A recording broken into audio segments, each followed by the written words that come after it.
Assalamualaikum warahmatullahi wabarakatuh. Lagi-lagi kita dengan bersama guru. Ini Mas Novi, guru luar biasa. Saya tadi jalan berpikir apa sih TIK yang untuk anak SMP? Ya. Padahal ini kerjaan orang tua. Mas Novi, selamat siang. Oke, selamat siang. Mas Novi, terima kasih. Saya dikasih waktu ngobrol dengan Mas Novi di acara Gelar Karya Inovasi. Ya, betul. Mas Novi, mungkin bisa dijelaskan Mas Novi, TIK ini apa sih? Ya, TIK adalah salah satu mata pelajaran di jenjang SMP. Di sini anak-anak dilatih belajar mulai dari ada 8 elemen sebenarnya. Salah satunya adalah TIK, kemudian berpikir komputasi, algoritma, analisis data. Dan di sini kita tampilkan salah satu elemen dari pembelajaran informatika. Di sini adalah pengenalan hardware. Di sini anak-anak akan tahu kenapa kok komputer saya bisa nyala, laptopnya bisa nyala. Tapi di sini kita tunjukkan langsung ini ada motherboardnya, ada memorinya, cara kerjanya di sini lengkap, penjelasannya ada prosesor. Ada tampilannya, outputnya ada di sini langsung. Jadi anak akan tahu, oh ternyata komputer itu seperti ini cara kerjanya. Seperti itu, Bapak. Berarti di dalam komputer ini adanya ya alat seperti ini? Iya, betul. Mau di laptop, mau di komputer PC itu semua sama seperti ini. Cara kerjanya di dalam ini ada penjelasannya juga. Ini ada label-labelnya. Nanti akan tahu anak-anak bahwa ini dari cara kerjanya mulai dari mana dulu.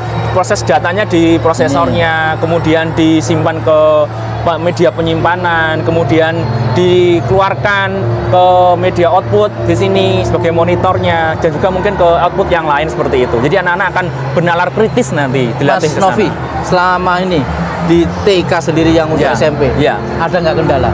Kalau kendala tentunya pasti ada. Namanya teknologi kan pasti kita di Indonesia kan secara umum memang memeratanya masih kurang, tetapi kita terus berusaha untuk anak-anak di daerah, mau di kota, mau di SMP pinggir atau di sekolah pinggir itu semua merata mendapatkan pembelajaran informatika atau teknologi informasi. Kesenangan anak atau kemampuan anak atau semangatnya anak untuk belajar ini bagaimana? Semangatnya luar biasa. Jadi anak-anak sekarang kan sudah pada zaman generasi Z ya sekarang ya. Di sini anak-anak ketika guru-guru ngikuti perkembangan anak sesuai dengan kodrat zamannya, maka guru-guru harus mau tidak mau harus ngikuti anak-anak. Jadi teknologi sekarang sangat berkembang sekali dan anak-anak sangat antusias ketika kita kenalan dengan teknologi, karena anak-anak sekarang kan tidak jauh dari teknologi kehidupan sehari-harinya seperti itu. Apakah hampir semua SMP ada? Hampir semua ada. Kebetulan kemarin kita ada pelatihan di sini. Kita di seluruh guru di Kabupaten Magetan ada pelatihan namanya IoT. Sebenarnya dari kita anak-anak sudah mengenal hardware, sistem informasi, barulah anak-anak kita kenalkan berpikir komputasinya. Jadi di dalamnya komputer itu ada apa? Akhirnya anak-anak diajak untuk berpikir komputasi untuk menghasilkan karya namanya adalah smart home dengan IoT. Internet of Things. Jadi anak-anak dilatih untuk berpikir komputasi dengan algoritma pemrograman untuk mereka menghasilkan artefak komputasi namanya, Pak. Jadi anak-anak ketika sudah belajar informatika mereka menghasilkan namanya artefak atau produk. Di TIK sendiri adakah sering ke kumpul-kumpul atau pertemuan-pertemuan tiap? Betul, rutin. Kita rutin mengadakan pertemuan dengan guru-guru, tujuannya untuk apa? Untuk meningkatkan kualitas pembelajaran guru-guru pada anak didiknya. Jadi anak-anak didik bisa mendapatkan layanan yang terbaik dari guru-guru informatika seperti itu, Pak. Mungkin nanti kita keliling apa saja yang ada di stand ini ya. Iya, siap, Bapak. Saya harus tahu. Karena saya sendiri bingung kalau melihat TIK. Betul. Pusing melihat ini. Alat-alat seperti ini karena waktu zaman saya SMP tidak ada. Oh gitu ya. Karena sekarang perkembangannya luar biasa tentang teknologi informasi seperti itu, Pak. Berarti banyak juga ya siswa-siswa yang sudah mungkin bisa menemukan sesuatu. Atau membikin apa gitu. Iya, luar biasa. Ini juga karyanya anak ini, Pak. Ini adalah tempat sampah otomatis. Di sini menggunakan Arduino. Jadi anak-anak bisa menggunakan sensor. Jadi ketika ini digunakan maka sensor akan bekerja. Jadi buka sendiri gitu? Iya, bisa sendiri. Ini saya nyalakan dulu. Itu. Sebentar ya. Pemirsa kita cek lihat. Ini karya anak-anak. Yang secara langsung gurunya memang luar biasa. Ini adalah hasil dari karya anak-anak. Ketika anak sudah diajak untuk mengenal hardware, software, melatih cara berpikirnya, berpikir komputasi gitu tentunya. Ini masih proses kalibrasi, ini masih proses aktivasi. Apa nanti ada sampah langsung buka sendiri otomatis gitu? Ketika ada pergerakan di sini ini akan terbuka sendiri, Pak. Iya. Ya, ini oke. Di sini ada namanya teknologi augmented reality, yaitu teknologi 3 dimensi. Jadi anak-anak akan belajar materi yang ada di sini, kemudian akan muncul 3 dimensi di HP-nya. Jadi harus di-scan dulu pakai barcode. Jadi ketika sudah di-scan seperti ini, maka materinya akan anak muncul di sini. Jadi seperti tentang pembelajaran tentang mengenal hewan atau mengenal objek yang ada di sini, maka akan hidup hewannya itu. Jadi seolah ada di atasnya HP. Jadi akan hidup seperti itu. Mas Novi sendiri kenapa suka di TIK? Ya, karena jelas yang pertama saya ingin mengenalkan anak didik untuk terus mengikuti perkembangan zaman dan supaya anak didik itu punya masa depan yang tahu terkait tentang teknologi, supaya mereka juga memiliki etika berteknologi, kemudian mengikuti inovasi-inovasi yang saat ini sedang ada di teknologi informasi yang sangat luar biasa seperti itu. Apa yang mendorong membuat anak-anak itu begitu pandai dan pintar? Yang mendorong kami adalah bahwa guru itu hanya menuntun saja. Anak yang akan berkembang sesuai dengan kemampuannya masing-masing. Dari sinilah kita di kurikulum Merdeka, guru itu hanyalah menuntun potensi yang ada dimiliki oleh anak-anak. Biar anak-anak yang mengembangkan. Iya, betul. Jadi guru akan memberikan kesempatan yang seluas-luasnya untuk anak berkembang. Selain ini tadi, yang di depan ini apa? Ya, kita akan mencoba tadi hasil karya IoT, kita mungkin bisa mencoba di sini. Mungkin bisa kita lihat di sini. Ini adalah salah satu anak-anak berpikir komputasi yang dituangkan dalam produk IoT yang di sana sama. Nanti akan saya praktekkan langsung. Jadi di sini ketika saya matikan. Oh, berarti bisa dari HP semua? Iya, betul. Ini dari luar rumah mau dimanapun bisa. Kemudian ini saya buka, ada pintunya juga, ada pintu otomatis. Ini. Oh. Ya, jadi seperti ini.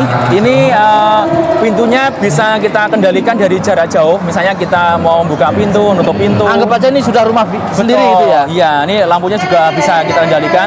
Terus suhunya pun bisa kita deteksi dari sini. Di rumah saya tuh suhunya berapa derajat seperti ini. Satu lagi yang mungkin saat dibutuhkan saat ini adalah deteksi kebakaran rumah ya lewat kebocoran gas. Ada ya? Iya, ada koreknya mungkin, koreknya. Iya. Kita akan praktekkan ketika ada kebocoran gas di rumah, maka akan terkirim ke HP kita dimanapun kita berada. Ya. Kita akan praktekkan ya.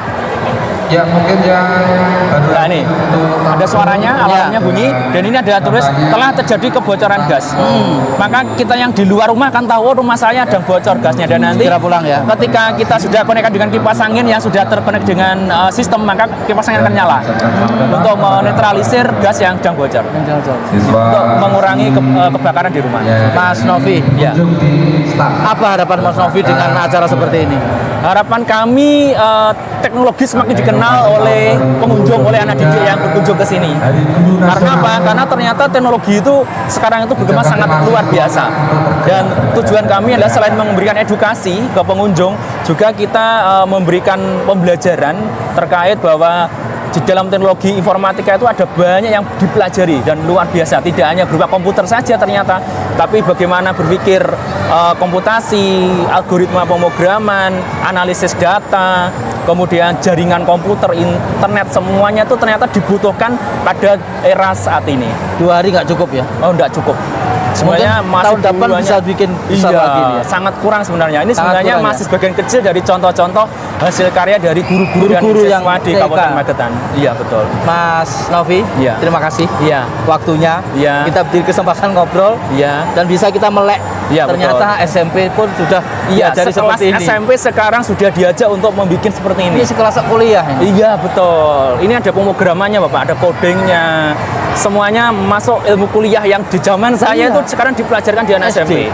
SMP, iya. Semoga Mas Novi selalu mengedepankan pendidikan ya Iya, buat amin, anak-anak. amin, amin. Dan membantu teman-teman yang Iya. tergabung di TIK selalu Iya, semangat. iya, iya. Memberi pelajaran yang luar biasa untuk Iya, anak-anak SMP iya, Magetan iya, ya. amin, amin. Terima kasih Mas Novi. Iya, sama-sama. Pemirsa Lawu, terima kasih. Dari setan ke setan, ketemulah di TIK SMP. Semoga TIK SMP nanti bisa menjadi teladan bagi guru-guru TIK juga ya Mas. Amin, amin, amin. Agar anak-anak kita menjadi anak-anak yang sudah bisa menjadi anak yang mandiri nanti Iya, ke depan. betul, betul. Karena tidak pelajaran matematika saja atau Iya. PMP saja zaman dulu. Iya, iya. Ini bisa untuk menghasilkan sesuatu yang luar Iya, biasa. betul, betul. Thank you. Iya. Iya. Assalamualaikum Terima kasih. warahmatullahi wabarakatuh. Ini ada Bu Ninis dari SMP 1 Poncol, ada Bu Anissa dari 1 Ngariboyo, kemudian Mas Habi dari 1 Barak, kemudian Pak Ulum dari SMP 2 Lembeyan, kemudian ada Pak Har dari SMP 1 Sukomoro, dan Bu Eli dari SMP 3 Muaspati. Terima kasih ke teman-teman semuanya sudah membantu, sudah meng-create acara atau stand dari MGMP itu menjadi luar biasa, menjadi pembelajaran teknologi yang saat ini yang dibutuhkan oleh anak didik kitanya. Dan semoga acara ini akan dibuatkan semakin besar lagi oleh Kabupaten Magetan untuk mengenalkan teknologi di anak didik di saat ini yang lebih maju lagi untuk kabupaten terdepan, Magetan Terakhir, terdepan. sebelum closing, yang Lembeyan, saya tahu Lembeyan pinggiran. Ya. Apa motivasi jenengan menjadi guru TK? Ya. Untuk menjadi guru TK itu diperlukan sebuah inovasi ya, agar nanti pendidikan di Kabupaten Magetan itu bisa lebih berkembang. Karena sekarang itu guru TK di tingkat SMP itu menjadi salah satu pelopor inovasi pendidikan di Kabupaten Magetan. Terima kasih. Karena kita tahu TK ini luar biasa loh. Dan tantangannya luar biasa. Iya, betul. Mungkin pesan buat anak-anak semua dong. Nah, untuk anak-anak yang ada di Kabupaten Magetan semuanya, mari kita terus berjuang untuk meningkatkan kompetensi kita dalam bidang TIK atau Teknologi Informasi dan Pendidikan. Karena dengan adanya TIK, maka kita tidak akan ketinggalan dengan negara lain maupun bangsa yang lain. Terima kasih. TIK Never Day, Magetan terdepan.